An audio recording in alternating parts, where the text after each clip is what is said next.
देश में विकास के नाम पर चलाए जा रहे सरकारी योजनाओं के माध्यम से करोड़ों मूल निवासियों का किया जा रहा है शोषण।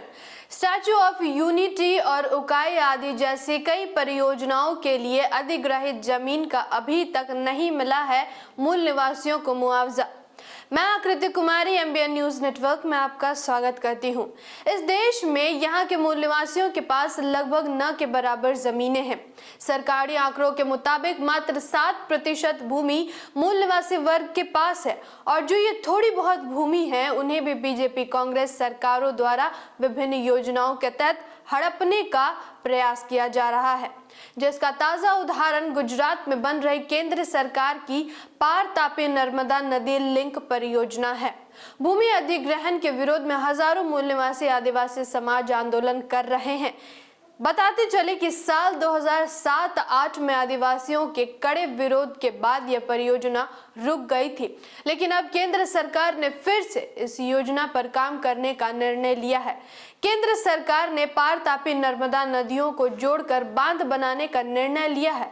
इस नदी लिंक परियोजना के क्षेत्र में दक्षिण गुजरात और महाराष्ट्र का नासिक जिला आएगा, लेकिन आदिवासी नेताओं का आरोप है कि केंद्र ने नर्मदा योजना की विफलता छिपाने के लिए परियोजना को डिजाइन किया है।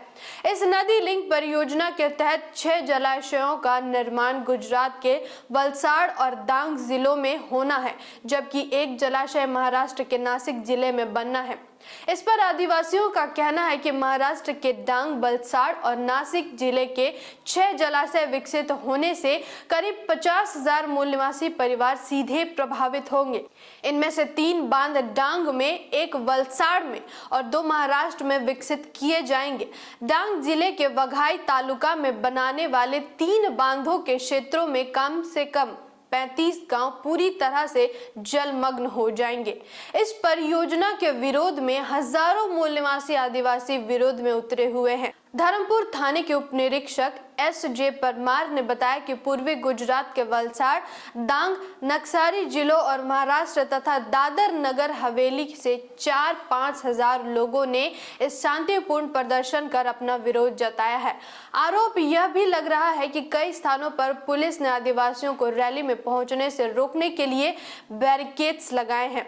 रैली में शामिल एक कार्यकर्ता ने कहा कि नदी जोड़ने की परियोजना की लागत 10,211 करोड़ रुपए है और अगर सरकार सौराष्ट्र और कच्छ में सिंचाई के लिए बड़े बांध बनाना चाहती है तो उन्हें वहां इन बांधों को विकसित करना चाहिए। यहां बांध बनाने और वहां पानी लेने का कोई मतलब नहीं है।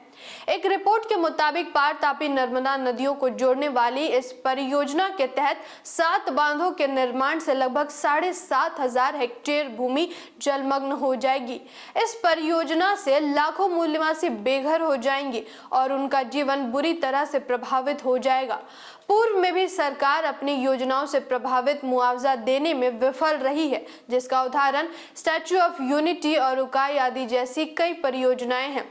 आदिवासी नेताओं का आरोप है कि इन योजनाओं में जिनकी जमीनें ली गई उन्हें अभी तक मुआवजा नहीं मिल पाया है। आखिर आजाद भारत में न्याय क्यों नहीं सतह पर दिखाई दे रहा है? संविधान में भूमि संरक्षण के पर्याप्त व्यवस्था करने की जिम्मेदारी केंद्र और राज्य सरकारों को लगाई हुई, फिर भी केंद्र और राज्य की सरकार संविधान को अमल करना क्यों नहीं चाहती? देश के विकसित सभ्यता को आज भी संजो कर रखने वाले मूल निवासी आदिवासियों को क्यों बेघर करने को सरकार आतुर है? देश के हित में इस खबर को जन जन तक पहुंचाने में हमारा साथ और सहयोग दे। फिर लौटूंगी एक ऐसे ही महत्वपूर्ण विश्लेषण के साथ। धन्यवाद। जय संविधान, जय भारत।